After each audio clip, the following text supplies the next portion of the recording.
morning and welcome to our church. Just standing here, my God, he was a loved lady. I'm the minister of the church here, in which we are this morning, and on behalf of the family, I would like to extend a really warm welcome. This morning's a sad thing in many respects. It will bring laughter and connection, joy, and remember Peggy. I would like to welcome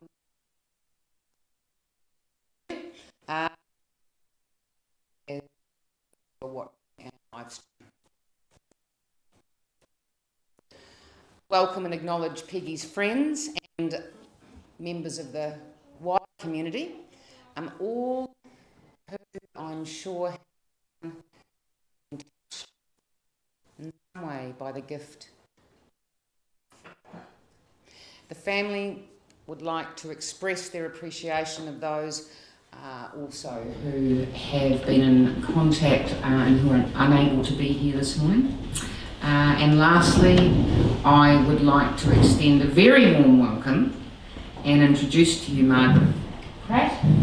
Margaret is the wife of Peggy's nephew Ron, and she'll be actually presiding over our service this morning.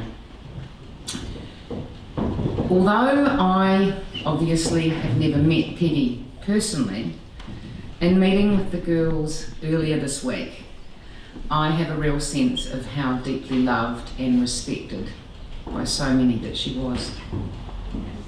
A special and dear friend to so many, and quite a character, I believe. I'm sure the stories yet to come will come as no surprise to many of you. Before we formally begin, I'm going to invite you to just sit for a moment in contemplative silence as we consider something. Regardless of your own perception of life and meaning or faith, your own understanding of spirituality and the things of God or not, we're all different.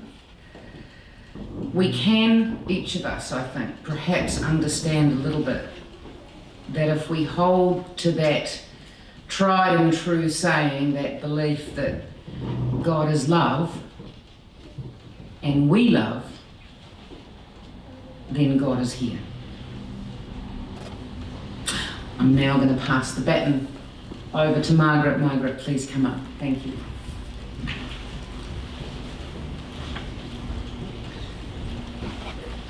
Good morning, everyone. We are live streaming this, so I would in particular welcome here Peggy's grandchildren Ben, Jess and Emma, who are in Australia, and Andrew and James in Sweden. For those of you who don't know me, my name is Margaret Pratt, and as Laurel said, Peggy was my husband's auntie and therefore my auntie by marriage. I admired this woman so much, so I feel very honoured and privileged to have been asked by the family to conduct this ceremony today, celebrating the life of Auntie Peg. I only hope I can do justice to this very special person who I would describe as a real lady. She had a delightful sense of humour and she loved a good joke. She was always so beautifully groomed. She had class. We will hear today of some of the things that she has accomplished in her life, and we will remember her for the positive, highly intelligent, warm and caring person she was. She had seen so many things change in her lifetime, but she adapted to these changes. She embraced modern technology. She learned how to master Facebook and social media so that she could stay in touch with her family, who was so important to her. Not many people of her age are prepared to do this.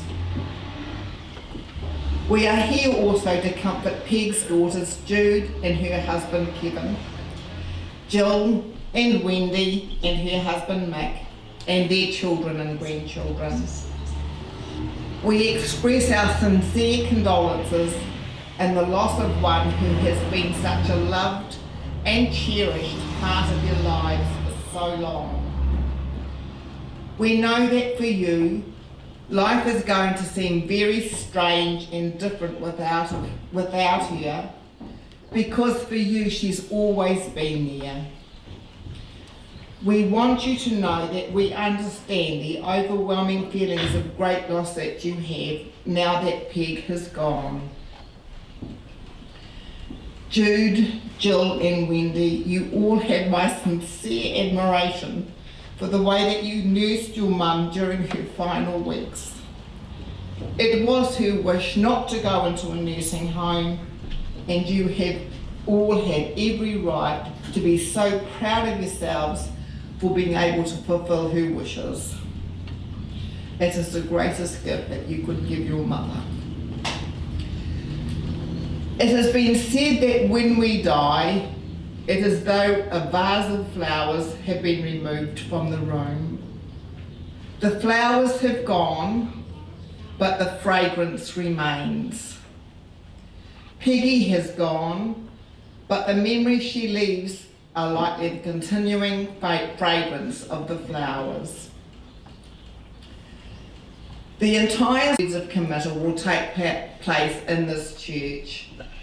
Following the service, you are invited into the hall for a time of sharing and reminiscing together over refreshments. We now come to the important part of this celebration of Peggy's life. After the family have shared their memories and the grandchildren have done their reflections of their grandmother, the floor will be open to anybody who wishes to come forward and speak. In the meantime, Jude's to do the eulogy, and Jill and Wendy will share special memories.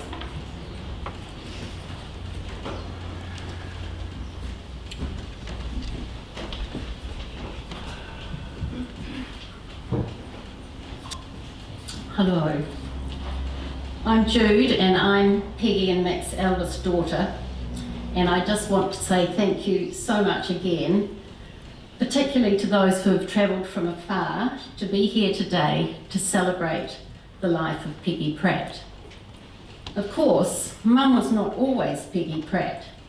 She was born in Wellington on the 21st of October 1929, and she was christened Peggy Loraine Simpson. She was the middle child of Guy Simpson, a master mariner, and Maisie, a secondary school teacher.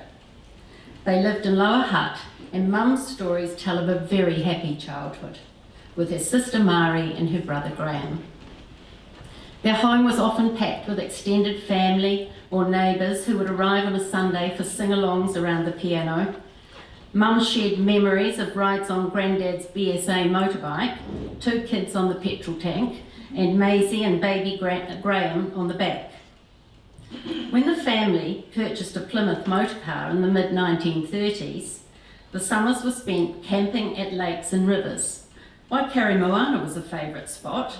It must have been a real adventure getting there with mountains of canvas camping gear, Flossie the dog and Grandma Johnson in tow. Mum loved school, and she excelled both academically and in sport. She began her secondary schooling at Hutt Valley High, and then when the family moved to Dunedin, she spent 2.5 years at Otago Girls. The other day, we stumbled upon the Otago Girls 1947 yearbook, which featured Peggy Simpson as a prefect, the senior school tennis champion, and in the Senior A basketball, or as we know it today, netball team. As her daughters and grandchildren know, Mum was very competitive and she loved to win, and this enabled her to excel at anything from tennis to bowls later in life. When Mum could no longer actively play sport, she became an avid armchair sportswoman, always very knowledgeable and extremely vocal. Mum trained as a primary teacher in Auckland, and in 1952 this took her to Patatonga and a long life spent on the Hauraki Plains. By 1955 she had met and married our dad and was now Peggy Pratt as we all know her. Married life in Patatonga started in a cottage on Jack Hart's farm across the Waikaka Creek from the main farm. This was made of 3 army huts joined together with an outside bathroom, but Mum described this as one of the happiest times of their lives. Life must have been so busy, milking cows without any of today's technology, just brooms, buckets and cream cans, trying to develop a farm from the swamp, and then along came children. 3 girls and a boy. Sadly, Mum and Dad's son died not long after birth of hemorrhagic disease. When Mum and Dad moved from the cottage into the farm homestead, this was short-lived, and in 1962 it burnt to the ground. They lost everything. A tragedy, but also when a country community shows its true colours. Our family moved temporarily to a little house on Top Road, filled by the locals with everything from furniture to clothes for the kids to baking in the pantry. Mum and Dad later moved to a newly built home back on the main farm, which is where we all grew up. Mum never shied from hard work, and we can clearly recall years and years of her preserving fruit, making ginger beer, sewing all our clothes, whether we wanted that or not, filling tins with baking and cooking for the men. That could be haymakers, duck shooters, farm workers. Mum's hogget roasts went on to be famous with her sons-in-law and grandchildren. As we became more independent, Mum decided to return to teaching. She taught for many years, starting at Ngatea Primary School. At this time, Mum joined Te Aroha Toastmistresses and went on to make many new friends, and she became very skilled at delivering eulogies.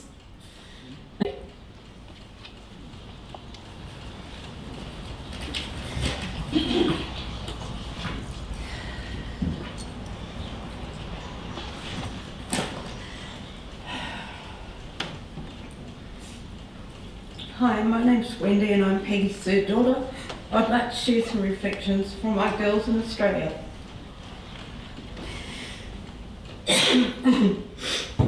First of all, Jess, this is not the goodbye I had hoped for. I am saddened that I am unable to be there with you and our family today. I am filled with comfort knowing that the girls were with you until the end. Grandma, or Gigi, as she is affectionately nicknamed by 3 of her great-grandchildren, has had such a huge impact on my life. She has taught me many things, including how to be resilient in hard times, to strive for what you want in life and to speak the truth. I will forever admire Gigi's strength, positivity, poise throughout the chaos of life she had even in the hardest of times. I don't think we will ever meet another woman like her. I'll cherish the memories of your quick wit and your fun sense of humour, your contagious laugh, the way you never let anything slip by you, and your incredible outlook on life. I feel so privileged to call you Grandma. Finally, Gigi, thank you for being my person and all your insight and support, and most importantly, your unconditional love throughout the years. Love, Jess. This is Emma's message. To the strongest and most resilient woman I've ever known. I feel so lucky to be your granddaughter. I remember foraging through your veggie patch with you while you educated me with pride and what you had grown. Every time I pull a string of snow peas, I think of you. I'll never forget Granddad chasing us around the house with false teeth and your voice shouting, "Lick!" as you lovingly chased him away from your grandies from Oz. I love hearing the joy in your voice when you chatted about all your great-grandchildren. I'm sorry I didn't spend... Her strength, her stance, the way she walked, remember these instead. The good advice she'd give us, her eyes that shone with laughter.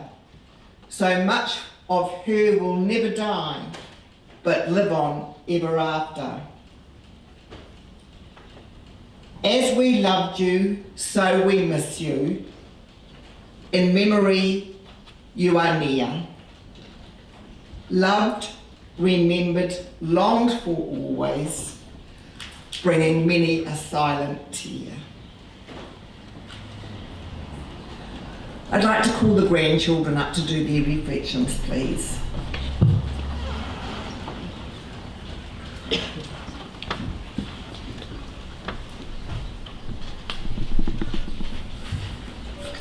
Good morning, everyone.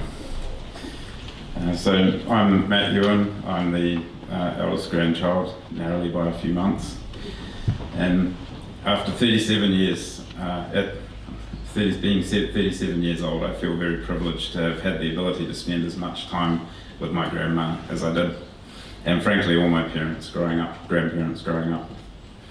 On behalf of my brothers and sisters, Sam, Ben and Nix, we'd like to share a few special memories that we have growing up with Grandma. Grandma's cooking. Whenever we visited Paddy Tonga, there would always be a morning tea, a lunch or dinner put on. Card playing. This was a very serious event, especially if Grandma was on the losing side, but to be honest, that was almost never. Crosswords. Grandma's mind was like a living thesaurus. She could and would solve the most difficult crosswords at lightning speed. Being thrifty. She was thrifty beyond belief. Stewed fruit lasted for years. Feijoas, pears, plums, peaches. She also housed a deep freeze that could feed a small community for a month. In hindsight, looking back on this, was possibly driven by Grandad's belief that the next depression or famine was just around the corner. Shoes. This is where the thriftiness stopped. She loved comfortable, practical shoes, much to the delight of the Thames and Whirianga retailers. She was prepared to pay handsomely for them. Clothing. Grandma always dressed in bright and colourful clothing. Grandma was loving to us all. She was fair and firm, and most memorably,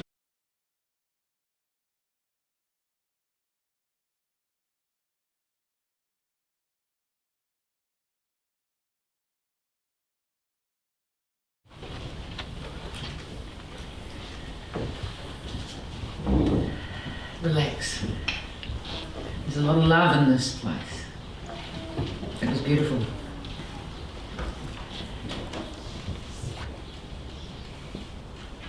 Although we gather here this morning in a church, a house of worship, for want of a better meaning, I appreciate that for those of us that are gathered, we're a diverse bunch.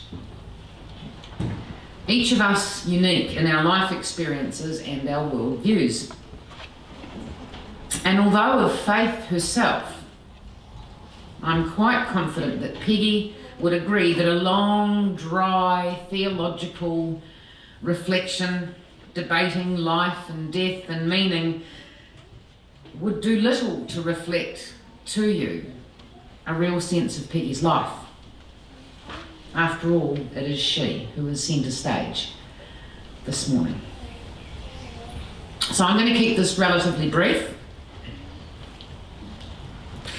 The sense that I've gained since my meeting earlier this week with the girls is that Peggy, in her own unique way, represented a quiet and humble Christian expression of faith and community that has influenced many of her friends and family. And the reality is that one doesn't leave a funeral in the same way that he or she comes. Some of us might leave here this morning trying to reconcile that a dear life has ended or that a soul has departed. We might look at ourselves through a different filter. We might consider with a new awareness that Our bodies just won't last forever. These are all thoughts that we, in our humanity, must face at some time and find a way to deal with. Some of us here might think that death is only the beginning of the next great mystery and that the soul is eternal. Others might take a more practical view that death is all there is. But regardless, many of us will leave here today with thoughts of life and its fragility on our minds. Painful loss has a way of cutting us off from the life that we lived yesterday. Life's patterns within and around us shift drastically in just a moment of time. The planet tilts on its axis, if you like, as we try and make sense of our loss and our pain. But the sun's still going to come up tomorrow. Even when hidden by dense fog, we know that the light and the warmth is still there, and that the light that sustains life is somehow still present, patiently waiting to shine through. It's a bit like that when we lose someone. Grief clouds our connection to our departed loved one, but as we grieve, we can learn to trust in a new connection to them. And for Peggy, that connection for her is grounded in the hope and faith of eternal life with the Creator God. And look, this notion of eternal life is more than simply life without end. The Greek phrase translated as eternal life means literally the life of the aeon, or the life of an age to come. It refers not just to a life without end, but to a new quality of life. Eternal life might be considered, therefore, as the life of God's future for us as it was always intended to be. Life that for we mere mortals, dependent on our belief or not, sits in the great mystery of the unfathomable, of the great unknown, of the great out of sight. And out of sight doesn't mean gone forever. Toddlers learn that balls roll behind couches and can no longer be seen, but the balls are still there. A mother walks away from her baby and out of the room and can no longer be seen, but she's still there. And the sun lowers in the sky as the day turns to night, yet it is still there. And so it is with the eternal. Love transformed in an instant and becomes immortal. Death's finality, just a horizon. A horizon where new days dawn, where fresh hope is birthed and new adventures await. A horizon where God's promises are kept. And as John writes in John 5:24, and I'll finish with this, truly, truly, I say to you, he who hears my word and believes in him who sent me has eternal life and does not come into judgment, but has passed out of death into life. Amen.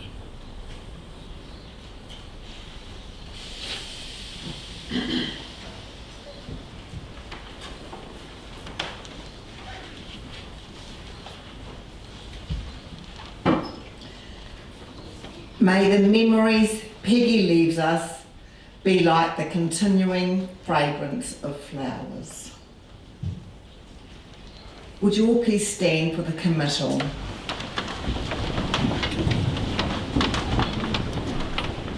Peggy, the path is clear and calm as you make your way from us.